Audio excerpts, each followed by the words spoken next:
अगला प्रधानमंत्री चंद्रशेखर भाई है या नहीं है? प्रधानमंत्री बनेंगे। उसके लिए कितना संघर्ष करोगे? उसके लिए कितना संघर्ष करेगा दलित समाज? कौन करेगा? दलित समाज पूरे बहुमत से प्रधानमंत्री बनाएंगे भैया। एक दिन देश की भाई बैठेंगे। अभी तक पसीना बहा रहे हैं कि खून की जरूरत पड़ेगी, खून ही बहा देंगे भैया। हमें लोगों ने आज तक इस्तेमाल किया है, लेकिन अब इस्तेमाल का दौर नहीं है। इस्तेमाल का दौर नहीं है, अब हम इस्तेमाल होने में नहीं देंगे भैया। अब इस्तेमाल नहीं हो रहे, जितने होने थे हो गए।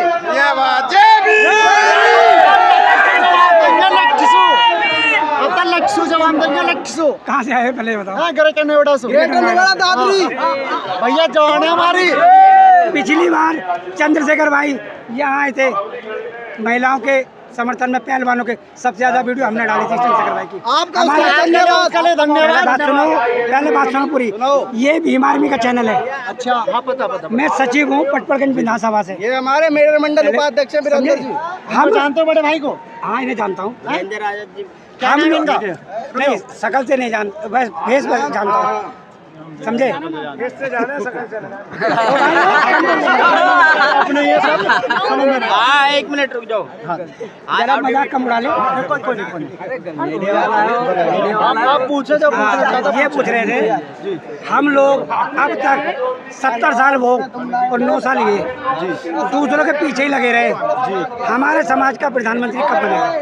देखिए, अब बहुत ही जल्दी हमारे देश का प्रधानमंत्री बनने वाला है, क्योंकि ये देख रहे हो आप, दोनों को दिखाओ, क्योंकि बहुजन समाज दोबारा से एक होने जा रहा है। जब बहुजन समाज एक होगा तो देश में आदरणीय बड़े भाई चंद्रशेखर आजाद जी देश के प्रधानमंत्री बनेंगे और सबसे सफल प्रधानमंत्री रहेंगे आदरणीय बड़े भाई चंद्रशेखर आजाद जी। जब हम एक आवाज में 2 अप्रैल को देश बंद कर सकें, हम देश चला सकें, पूरा भारत बंद कर दिया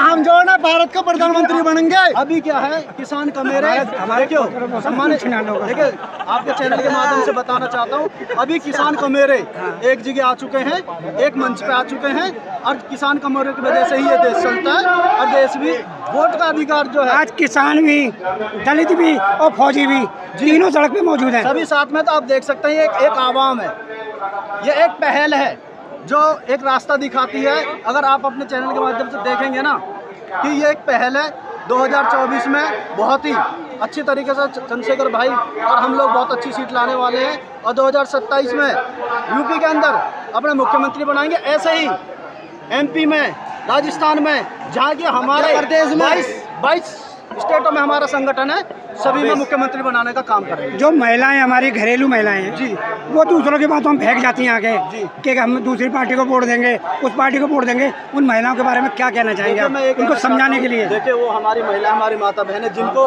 नहीं पता है समाज के बारे में, जिसे बाबा साहब के मिशन के बारे में नहीं पता है, उनको समझाना आपका और हमारा काम है।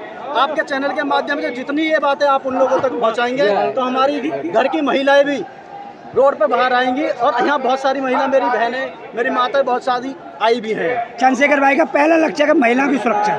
जी बिल्कुल, चंद्रशेखर भाई का कहना ये माता बहनों के सम्मान में भीम आर्मी मैदान में। अभी बेचारे पहलवानों को यहाँ से उठा के जी फेंक दिया गया, बेचारों के साथ इतना अत्याचार हुआ, उसके बारे में आप क्या कहेंगे? मैं आपको बता दूं, मैं पहलवानों के धरने में पूरे कंटिन्यू जितने दिन चला हम पूरे टाइम हम यहाँ रहे हैं, और आदरणीय बड़े भाई चंद्रशेखर आजाद जी भी रहे हैं। तो लेकिन वो देखिए, जितनी सपोर्ट करने का काम हमारा था, आदरणीय बड़े भाई चंद्रशेखर आजाद जी का आंदोलन वो उनका था, उनके पीछे हम काम कर रहे थे, हम अपनी सपोर्ट उन्हें दे रहे थे, हम अपना पूरा भीम आर्मी और आजाद समाज पार्टी का समर्थन उनको दे दिया था। और यहाँ आपको पता है कि इंडिया गेट पे भी गए थे हम, और सब जगह जाने का काम हमने किया था। यहाँ पे संख्या कितनी होगी लोगों की? लगभग मेरे हिसाब से तो लगभग 2 लाख से ऊपर लोग हैं। लेकिन जो गोदी मीडिया है वो तो कुछ कह रही है कि भैया 10-15 हज़ार ही लोग आए हुए हैं। देखिए, ऐसी गोदी मीडिया को मैं आपके चैनल के माध्यम से एक चीज़ बताना चाहता हूँ कि वो जिन लोगों के चमचागिरी कर रहे हैं ना, जिन लोगों के तलवे चाट के लोगों को दिखा रहे हैं, आपको एक चीज़ बता देता हूँ। आज आपने अभी कुछ दिन पहले एक केस सुने होगा, और अब भी वायरल कर रही है मीडिया, जो ज्योति मौर्य वाला केस है। तो ज्योति मौर्य वाला जो केस है, क्या वो इस देश के अंदर पहली महिला ने ऐसा किया है? और लेकिन वो हमारे समाज से आती हैं, SC/ST समाज से आती है, इसलिए उसे वायरल करने का काम इन लोगों ने इसलिए किया है क्योंकि लोग हमारे अपनी माँ बहनों को, बेटियों को, जितनी बेटियों को, बच्चियों को जिन्होंने पढ़ाने भेजा हुआ है ना, तो ये चैनल, ये गोदी मीडिया ये काम कर रही है कि उन लोगों को, जैसे कि हमारा समाज की जो माता बहनें हैं, वो बहनें हैं, जो बच्चियां हैं, वो आगे ना बढ़ पाएं और हिस्सेदारी ना ले लें, ये डर है इन लोगों को। अच्छा, मेरा सवाल है, हमारे उसके बाद जी 125 IAS बनने वाली थी महिलाएं, जी जी जी उनके पतियों ने वापसी बुला लिया, तो 125 IAS तो रह गए हमारे देश में बनने से। सर, आपके चैनल के माध्यम से वही तो बताना चाह रहा हूँ, ये जो गोदी मीडिया चला रही है ना, ये हमारे समाज की चीज़ों को अलग तरीके से पेश करती है, ठीक है। उसे अच्छी जो चीज़ें हैं, देखो उनका पारिवारिक मामला है, कोर्ट है, संविधान है, वो उन चीज़ों से देखा जाएगा।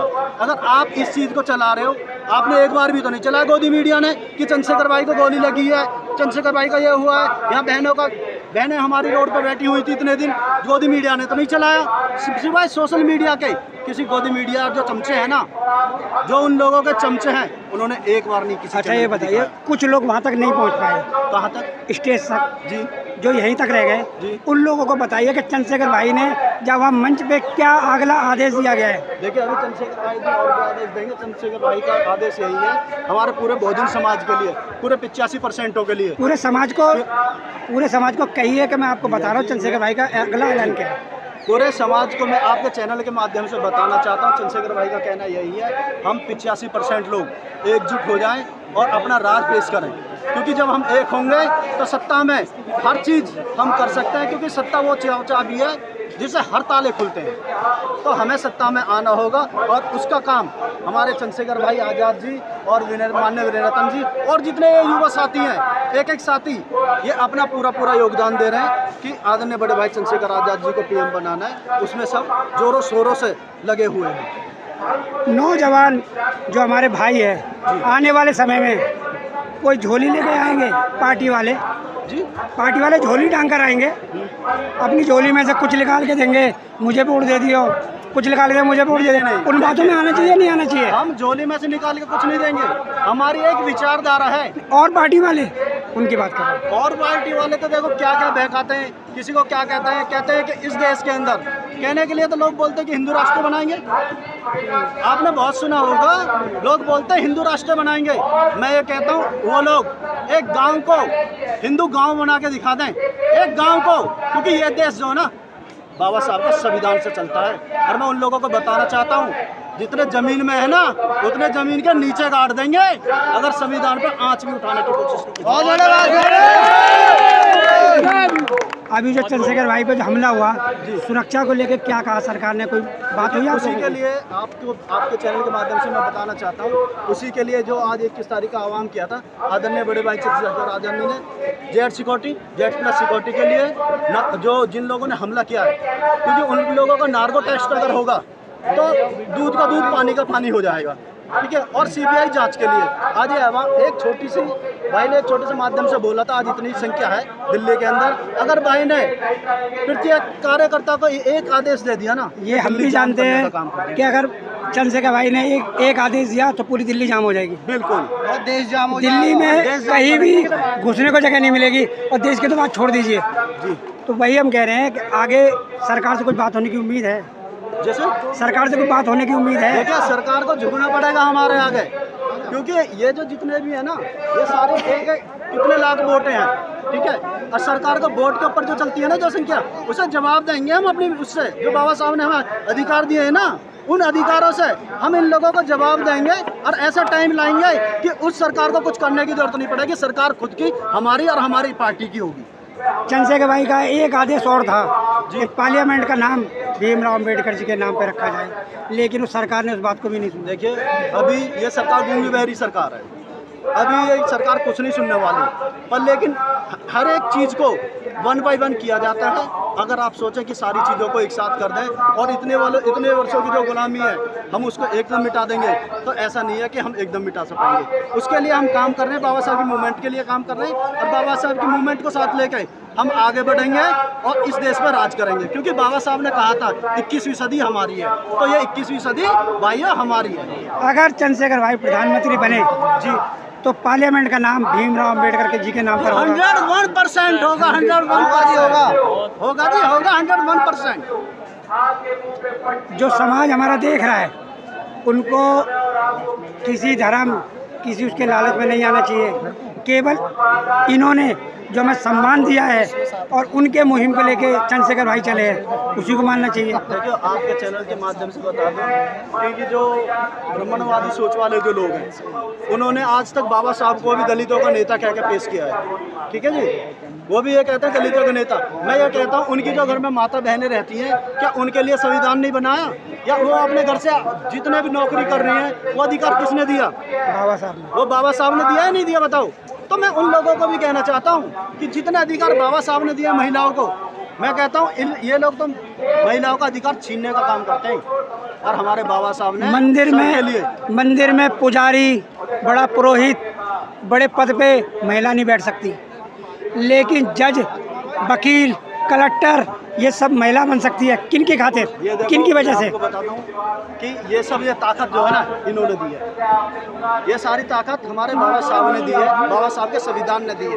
क्योंकि आज अगर जो कलेक्टर बनी हुई है मेरी बहन या मेरी माता बहन, कोई भी जो कलेक्टर के पद पे है, और आज सम्मानित पद पे हमारी बहन जी है, जो 4-4 साल उन्होंने यूपी में राज किया, तो वो बाबा साहब के संविधान की बदौलत है, ना कि किसी मंदिर में बैठने की बदौलत, ना कि किसी भी चीज़ की पूजा पाठ करने की बदौलत। वो संविधान की देन है और संविधान से ये देश चलता है और चलता रहेगा। दलितों को अब नहीं तो आगे बिल्कुल नहीं है उनके लिए सोचने के लिए वक्त। 2024 में बाबा साहब की प्रतिज्ञा लेकर चंद्रशेखर भाई को प्रधानमंत्री पद के लिए आगे लगा देना चाहिए। देखिए, ये एक आवाम है, आप देख सकते हैं, जहाँ तक भी आपको कैमरा जाता है आप देख सकते हैं, ये अम्बेडकरवादी विचारधारा से, इसमें SC, ST, OBC, माइनॉरिटी सभी लोग आए हुए हैं।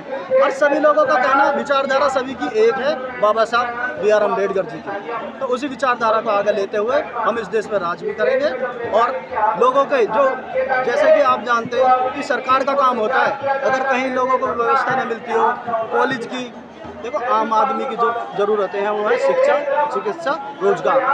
अगर हमारी पार्टी जब हम सत्ता में आएंगे तो हम सबसे पहले इन 3 चीज़ों पे काम करेंगे, शिक्षा, चिकित्सा, रोजगार पे, और देश को आगे बढ़ाने का कार्य करेंगे। क्योंकि देश आगे इन चीज़ों से बढ़ना है, ना कि मंदिर में बैठने से बढ़ना, ना कि मंदिर बनाने से बढ़ना, ना मस्जिद बनाने से बढ़ना। तो ऐसी कोई भी चीज़ धार्मिक वाली चीज़ों से नहीं बनने वाला। देश जो है आगे काम करने से और संविधान के दायरे में रहकर, संविधान से ही देश आगे बढ़ेगा। उसके लिए आपको कॉलेज खोलने पड़ेंगे, उसके लिए आपको मेडिकल स्कूल खोलने पड़ेंगे, मेडिकल खोलने पड़ेंगे, लोगों के लिए रोजगार की व्यवस्था करनी पड़ेगी। क्योंकि इस देश का अगर मान लो एक भूखा भी व्यक्ति है, एक गरीब व्यक्ति अगर मान लो कहीं बैठा, तो उसकी जिम्मेदारी आदरणीय नरेंद्र मोदी जी की है, क्योंकि वर्तमान में वो प्रधानमंत्री हैं। बोलिए जय भीम, जय भारत। जय भीम, जय भारत, जय संविधान, जय बहुजन समाज। अरे भाई क्या कर रहे हो? जय भीम, जय भीम, जय भीम।